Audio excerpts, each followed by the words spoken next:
itself, or the disease itself. So they stop the treatment and choose to stay at home. And they know they're dying. Right. So what we do is we go in and we teach the family how to take care of their loved one. Dying loved one. Sure. And we give them there's a lot of education. We give them a lot of tools, a lot of support in doing that. And most of us have had experience with our families with hospice, and we kind of get it, kind of know it, and it is helpful to share with the family that it's not the worst thing in the world to help a loved one in their last days, and we kind of let them know what to expect. What's going to happen next. The biggest question we always get is, how long do you think they have? Well, we don't know. And what can we do in that time? That's what you're there to say. How can we make that time valuable? Right. Yeah. Right. Yeah. Had you worked with hospice before, home health care? Not in home health, Yeah. Inpatient hospice, yes, I have so experience in that. outside of the home, but in a setting, is that what you mean by inpatient? Yeah, like a rehab or Sure. something, yeah. Okay. Yeah, there are differences. Yeah. Yeah. Yeah. And both those, palliative care and hospice, but like you mentioned, choice, so it's something that's worked out with the family and the patient and the doctor. And what the patient wants, and usually they just want to be kept comfortable, and they want to spend their last days or weeks with their family by their side, and not in a hospital with tubes or anything in them. Yep. It's a natural part of life, and they want to do it the way that they can. Sure. Exactly. Well, thank you for being there at that time in people's lives in Franklin County. And talk about what support you have, though. That you mentioned getting close to your patients, and talk about what home health care, kind of how they support you when you lose a patient that way, and what kind of resources are available to you. Whether it's hospice or one of our home care patients, because that does happen. We work as a team, so we lose the patient as a team. Yep. We support each other. We support each other. The social workers will spend time with us. The managers will, let us talk about it. We talk a lot. Also, Nancy DeLude, who is our hospice volunteer coordinator, we'll have a memorial service right there at home health. The care attendants, the volunteers, the nurses, anyone, the LNAs, anyone who was involved within our agency with the family or with the patient can go there, and we talk about, and sometimes we cry. Sure. Yeah. But we talk about what it was, and we learn so much about the patients.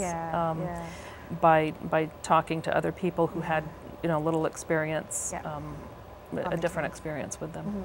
Yeah, bereavement's important for families and caregivers, so it's nice that you have that support right at the agency. Yeah, we do. Yeah, good. Well, a little more uplifting too, but talk about what things about home nursing really bring you a lot of joy, and what is maybe even a story without obviously any confidentiality release, but a story that you might want to share in your nursing career that really has touched you or been really impactful. Well, I like just seeing outcome, admitting somebody and then being able to discharge them independently. It's kind of a nice thing that I like to see. Absolutely. It's one of my favorite things. When you enable them, them to take ownership of this disease or this, and then get on with your life, and it is kind of neat. I enjoy. I do like hospice. I enjoy, people there in very vulnerable situations, and I've been stopped in public. I was out at a restaurant one time with my sister, and someone stopped me and said, "You were at the home when my mom was sick," and they will say, home health is just so wonderful. Everybody there is just so wonderful, and made it so much easier for us. And I like that. I like feeling like I made a difference. You really did. Yeah. You really do. Yeah. It's a very intimate relationship to be a part of people's lives, whether when they're sick and dying and getting better. Like getting better and getting better. Or starting a new life. Yes, really. Yeah. Talk briefly about what breastfeeding support and care looks like for young families. We have childbirth classes. Childbirth ed classes. And how does that relate to those? Are they separate from what you do? Or? Yes, we have the same person do our childbirth ed classes who's done them for a long, long time and is excellent and knows people in the community, and so people gravitate towards her classes, and they're very helpful in informing parents what to expect, and then afterwards, once women have their baby, whether it be here at Northwestern Medical Center or Fletcher Allen, they're asked if they would like a home visit for breastfeeding support, and the referral comes to us, and then we make a call the day after they go home and chat with them on the phone as to how things are going, try and help them out on the phone if we can, but then we also offer them the opportunity for one of us to go out and visit them, and we do things like we weigh the baby, chat with them about how breastfeeding's going, answer any questions they may have, and you know, we're kind of helpful in assessing how well baby's breastfeeding and how well baby's latched. And then we also try and address the whole emotional issues with being a new parent, and because nothing can totally prepare you for what it's like to be a parent. People come home. Yeah, you do good. I can vouch for it, though. You guys called me when I had children, and so sometimes making a visit or even a phone call was a big help. Right.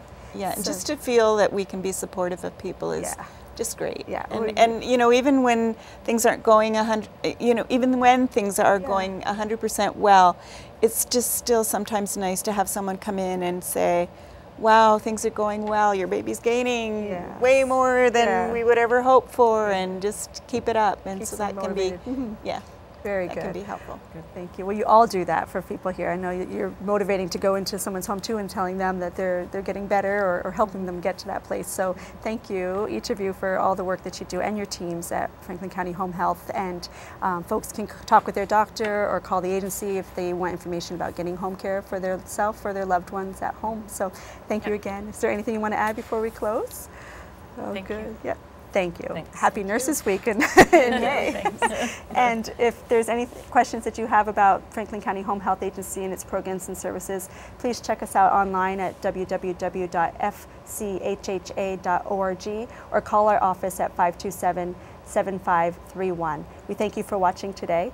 Be well.